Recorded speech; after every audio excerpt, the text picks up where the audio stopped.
Hai kids, pernah mendengar zona demilitarisasi Korea atau DMZ? Zona demilitarisasi Korea merupakan salah satu perbatasan yang dianggap paling mengerikan, penuh senjata, arteri, dan ranjau. Beberapa hal ini disiapkan agar enggak ada warga Korea Utara yang menyeberang ke Korea Selatan.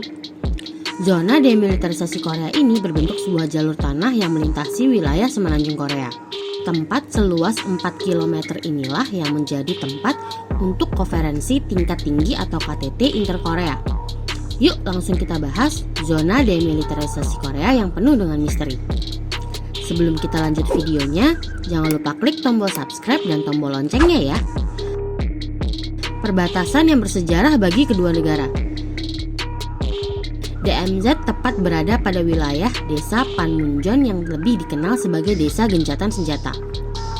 Desa ini juga menjadi tempat terjadinya kesepakatan penghentian Perang Korea yang ditandatangani pada 27 Juli 1953. Desa Perdamaian atau Panmunjom merupakan sebuah kompleks bangunan berwarna biru muda yang cerah dengan sederet sejarah kelam pertikaian kedua negara.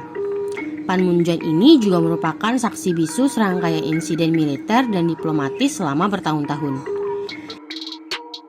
Desa ini terletak 60 km dari Seoul, ibu kota Korea Selatan, dan 210 km dari ibu kota Pyongyang, Korea Utara. Terdapat kawasan keamanan bernama Joint Security Area atau JSA di Panmunjom yang mempunyai luas 800 meter x 400 meter. Demilitared Zone atau DMZ. Pada setiap sisi garis demilitarisasi militer atau MDL, kedua negara memiliki kantor penghubung dan ruang konferensi sendiri, termasuk rumah perdamaian yang menjadi saksi pertemuan Presiden Korea Selatan Moon Jae-in dan pemimpin Korea Utara Kim Jong-un pada 2018. DMZ ini sendiri merupakan sebuah zona penyangga selebar masing-masing 2 km pada tiap sisi yang membentang sepanjang 250 km. Perbatasan ini juga diawasi dengan persenjataan lengkap dengan tank.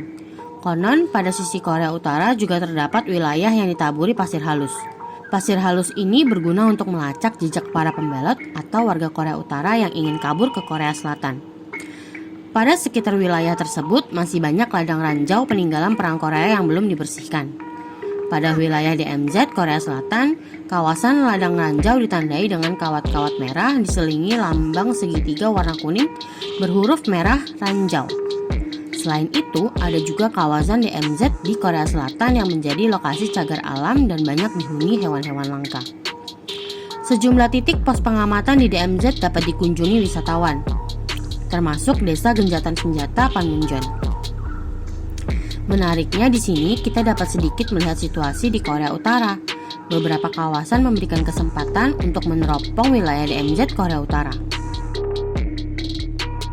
Selain Panmunjom, ada banyak tempat wisata lain yang dapat dikunjungi, yang dapat membawa debar-debar misteri masa lalu.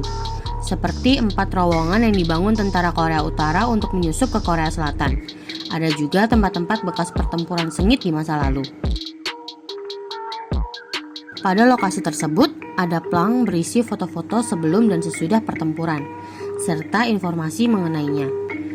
Termasuk jumlah korban baik Korea Selatan dan sekutunya Amerika Serikat maupun Korea Utara beserta pendukungnya Rusia dan Cina. Pada 2018, selain menjadi tempat pertemuan kedua pemimpin tertinggi dari kedua negara, ada juga pertemuan pertama kalinya antara keluarga di Korea Selatan dan Korea Utara setelah terpisah selama 6 dekade. Pertemuan tersebut hanyalah beberapa dari jutaan orang yang terpisah dari keluarganya selama Perang Dunia berlangsung hingga akhirnya keduanya menjadi negara terpisah. Nah kids, itu tadi misteri zona demilitarisasi atau DMZ yang menjadi wilayah perbatasan antara Korea Utara dan Korea Selatan.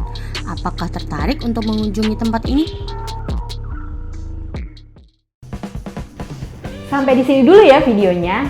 Jangan lupa like, komen, subscribe, dan share ke teman-teman lainnya ya kids. Bye-bye!